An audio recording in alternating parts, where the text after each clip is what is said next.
Oi, eu sou Bruna Espósito, a arquiteta responsável aqui do Ambiente Refúgio de Memórias, na Casa Cor 2024. Nesse espaço eu quis trazer o encontro do campo com o mar, para justamente trazer esse refúgio, essa sensação de refúgio, esse frescor do verão e ao mesmo tempo o equilíbrio desse quentinho, desse fogo do inverno. E justamente por isso eu quis trabalhar com uma lareira, com o elemento fogo dentro do meu espaço.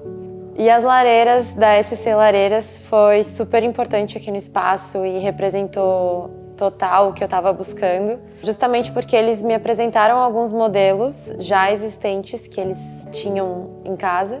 Eu optei por um modelo que combinasse tanto de forma quanto de estética aqui no Refúgio de Memórias. Eu acho que trouxe essa leveza, esse aconchego aqui, justamente dialogando com todo esse rigor estético que eu tentei trazer para o espaço.